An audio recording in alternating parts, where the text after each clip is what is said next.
Llevándonos al escenario actual, que es el que tú ya nos contaste el panorama, ¿cuál es tu visión respecto al retiro del 10% que se está discutiendo estos días en el Senado?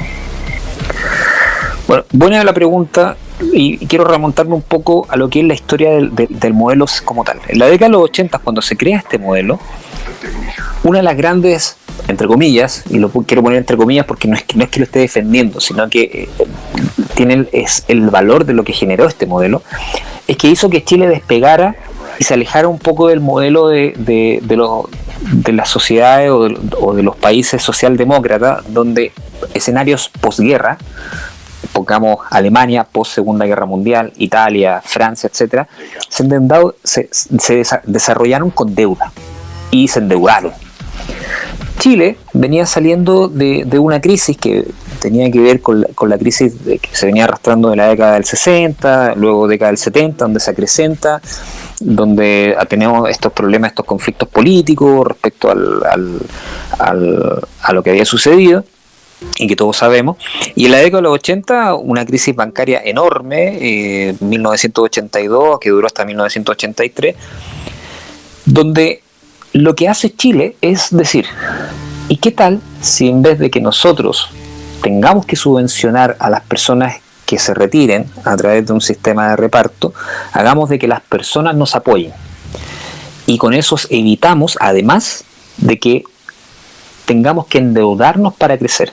Entonces el modelo lo que hace finalmente es: yo a ti, Mauricio, o yo a ti, Cristian, cotizante, te saco una parte que es tu ahorro futuro y yo te garantizo que vas a tener una utilidad. Si nos ponemos en términos muy duros, Mauricio, y por eso quiero que la gente lo analice de esta perspectiva, pensándolo como pera y manzana. Una persona que trabajó históricamente por el sueldo mínimo, hoy día, que trabajó efectivamente por el sueldo mínimo, y pensemos que el sueldo mínimo fue estándar toda la vida, no hablemos acá del efecto inflación, etcétera, pero una persona que trabajó por 300.000 pesos toda su vida, durante 30 años, es decir, que ahorró 30.000 pesos por todos los meses. Si esto yo lo multiplico al año, son 360.000 pesos. Si esto yo lo multiplico por 30 años, son 10.800.000 pesos. Hoy día, una persona que trabajó toda su vida por este sueldo, no tiene 10.800.000 en su cuenta. Tiene mucho más. Entonces eso te demuestra que el sistema genera valor. Lo que pasa es que no está generando suficiente valor como para hacer una repartición mucho más equitativa respecto a lo que uno piensa. Entonces, este modelo, una de las ventajas que generó es que permite que el país crezca invirtiendo en empresas, como yo les decía. O sea, hay una parte de estos ahorros que están invertidos en el extranjero y hay otra parte que está invertido en deuda del gobierno, que está invertido en empresas chilenas y que está invertido en fondos de riesgo. Es decir, el gobierno como tal decide endeudarse para poder pagar pensiones. Y eso desde la perspectiva financiera es súper viable. Es súper viable. Y te lo voy a explicar fácil. Cuando una empresa, y esto es totalmente financiero, pero cuando una empresa tiene... tú, Mauricio, te voy a poner un ejemplo. Tú, Mauricio, tienes una empresa. Y tu empresa se estructura por activos. Activos es la plata que tú tienes en el banco como empresa, maquinaria que tú puedas haber comprado dentro de algún periodo de tiempo, etcétera, trabajadores, etcétera, y todo eso está valorizado. Y pongamos que eso está valorizado en 1.000. ¿Se entiende? Esos 1.000 tú de alguna parte los sacaste, Mauricio. De alguna parte los sacaste. ¿Cómo lo financiaste? Hay dos formas. Lo financiaste por plata tuya, que eso se llama patrimonio, o te endeudaste. Bien.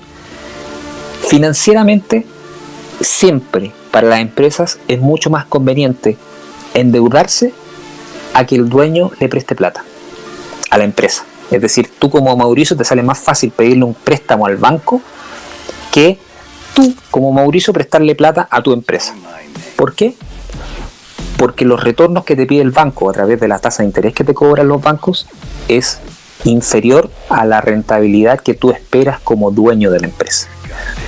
Los dueños de la empresa siempre van a pedir mucha mayor rentabilidad que la deuda. Y eso es lo que se hizo con este modelo de las AFP. Se decidió endeudarse porque pedir plata al Fondo Monetario Internacional o a cualquier otra entidad para poder pagar pensiones en el periodo de tiempo era estar constantemente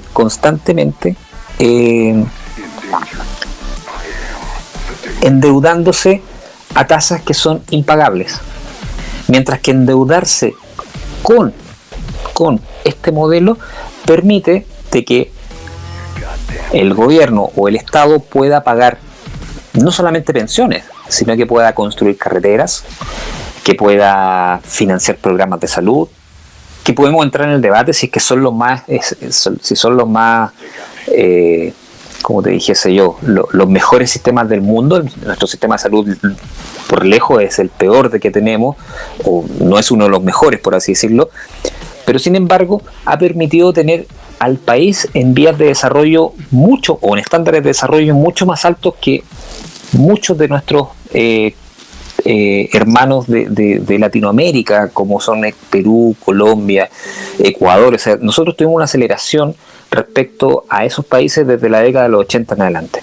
Entonces, ¿qué implica hoy día sacar este 10%? Hoy día significa dos cosas. Significa que los que más tienen van a tener más. Fíjate que es paradójico eso. Los que más tienen van a tener más. Y los que menos tienen, se les va a ir más plata, van a ser más pobres. ¿Por qué? Más allá, y aquí la discusión no es de que las pensiones van a bajar, porque efectivamente este cálculo del CNU que yo te hablaba, esta ecuación que te dice cuánto es lo que tú vas a pensionarte, si yo saco este 10% a nivel de una distribución estándar que hoy día tenemos en los fondos de los cotizantes, varía entre 20.000 a 60.000 pesos en una pensión futura. Es muy poco. Pero el impacto es hoy día. Sacar del mercado, y cuando te digo sacar del mercado, es decir, de que yo voy a sacar alrededor de, en términos absolutos, 18.000 millones de dólares, es mucha, pero mucha cantidad de títulos de acciones, tanto de empresas nacionales como empresas extranjeras.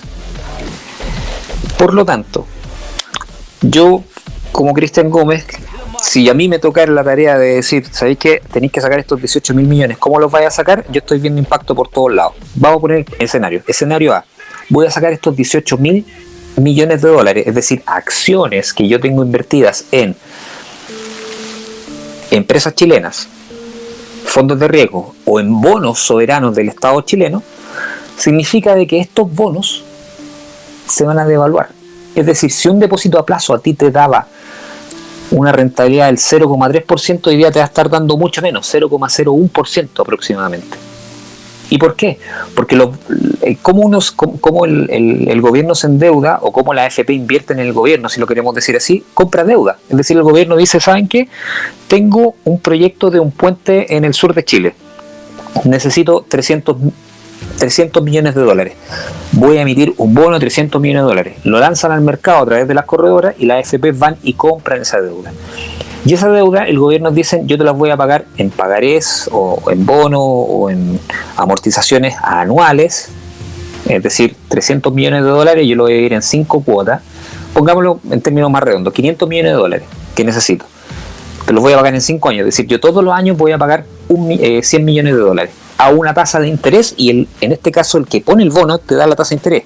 En este caso el gobierno te dice, yo te voy a pagar estos 500 millones de dólares a una tasa del 3%. Entonces todos los años yo te pago 100 millones de dólares más un 3%, es decir, 3 millones de dólares. Y esos 3 millones de dólares se tienen que repartir entre todos los cotizantes que obviamente tienen acciones, que tienen un multifondo donde son parte de ese bono.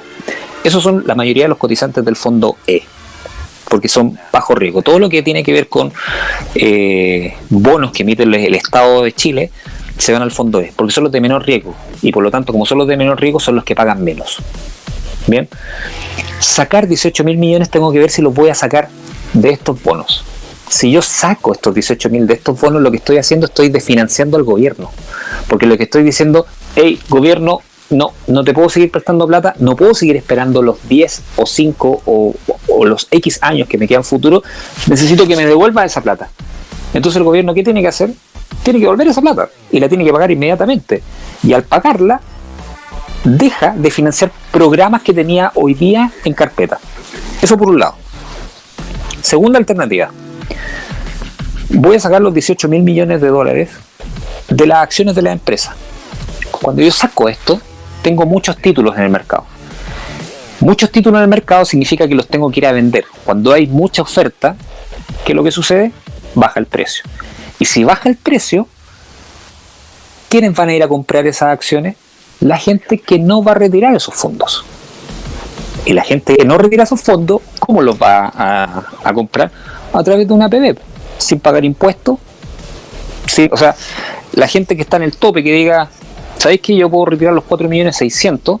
Retiran 4.600.000 de la AFP, ¡pum! Y cobran 4.600.000 en acciones de empresas directamente que van a estar por el suelo o en una APB sin pagar ningún impuesto. Por otra parte, al hacer bajar el precio de la acción, estás haciendo bajar el precio de todos los cotizantes, porque, ojo, el 40% de la población no va a sacar todo su dinero. Es decir, hay un 40% de la población que tiene al menos ahorrado 1 millón de pesos y ellos van a sacar ese millón. Al sacarlo se quedan sin nada.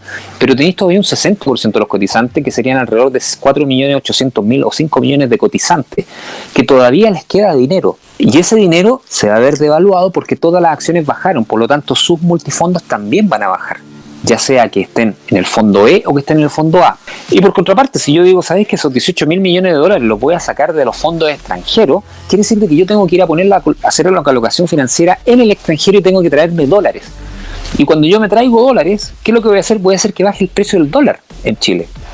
Y pensemos de que ya tenemos hoy día una acción del Banco Central, que fue para los efectos de la crisis social, donde se hizo una compra de 20 mil millones de dólares que se lanzaron al mercado básicamente para evitar de que el dólar siguiera subiendo a escalas como estaban creciendo y que no superara los 900 pesos. Sumado a esto, va a ser de que el precio del dólar baje, afectando las exportaciones de Chile, donde en la balanza fiscal lo que más crédito nos trae a nosotros son las exportaciones de cobre, exportaciones de bienes de utilities, exportaciones de commodity, o sea, exportaciones de servicios incluso que van a bajar.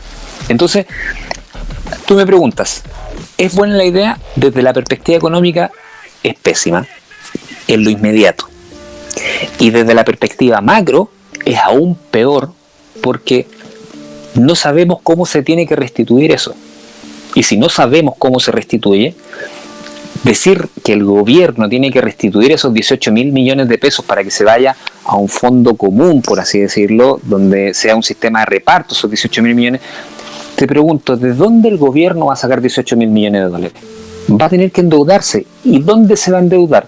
Ya sabe que el sistema de AFP no es rentable, porque el sistema de AFP ya les dijo, ¿sabéis qué? Devuélveme 18 mil millones de dólares. Entonces es como, devuélvemela y yo te los vuelvo a pedir prestado. No lo va a hacer, se va a tener que ir a endeudar afuera.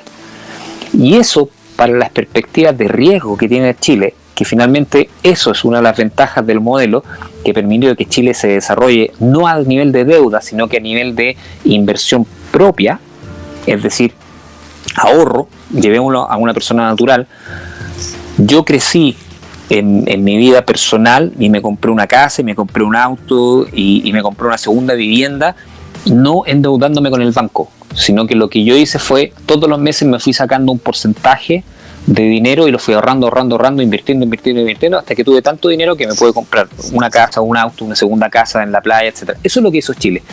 Y cuando el mercado externo, el mundo, ve este modelo en Chile y cómo está creciendo, y además tiene ahorro, porque tenía ahorro, dicen, es súper atractivo, invirtamos en Chile, entonces empiezan a venir empresas extranjeras a invertir.